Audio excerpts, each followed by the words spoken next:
I hate to say it, but at this point, I don't really know that they're playing to win with this deficit in the fourth quarter. They're just trying to erase that 0 on the scoreboard, Charles, and get some type of momentum to carry into the film session tomorrow.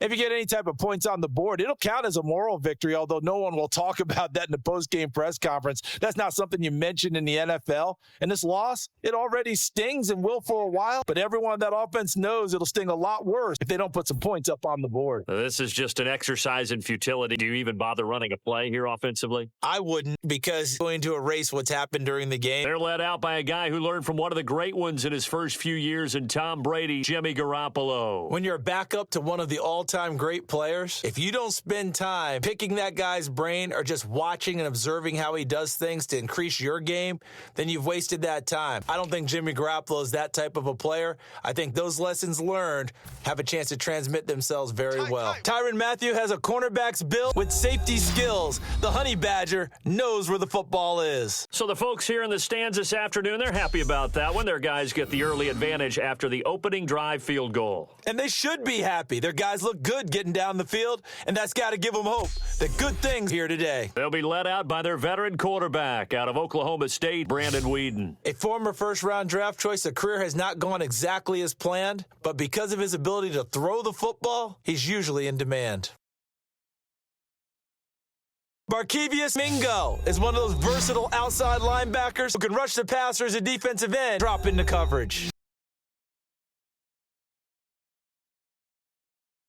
That was a nice chunk yardage there. Some of those big yards downfield with a little bit of rack thrown in there, a little run after catch, and it came on a crossing route.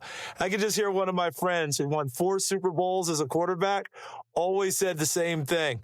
What route does a defense hate? Crossing route, because it's hard to change direction when they get going full speed in the other way.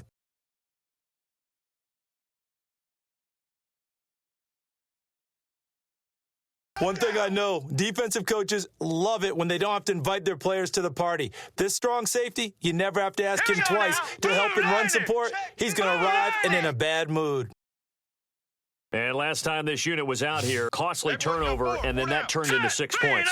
They've got to make amends. And how many times have we sat in meetings with coaches and they use the term complementary football? Offense take care of the defense. That didn't happen on the last possession. This is a chance for them to pick themselves back up and help their team. We'll see if they can recoup and recover. And maybe some indecision there on what looked to be an RPO. He wound up keeping it, but that defense right on him to strip it away. And typically when we see that type of indecision on an RPO, that means it's well defended. He had nowhere to go with it, and that allowed the defense to get to him and knock it free and make it a turnover. They had him backed up, let him off the hook. Someone grab the special teams coach, because he's going to be Might need to restrain him. Without a doubt. They had him right where they wanted him, backed up. We're going to get the ball back, and instead they created the foul and bailed him out. So a decent gain there, but not their 4th consecutive first down like they had on the first 3 plays. You sound almost disappointed there. You want to fire the offensive coordinator? They'd gotten into a rhythm. I thought they were just going to keep going. Well, almost a win for the defense, but if that's your win, you're not doing very well right now. That's called being in the zone.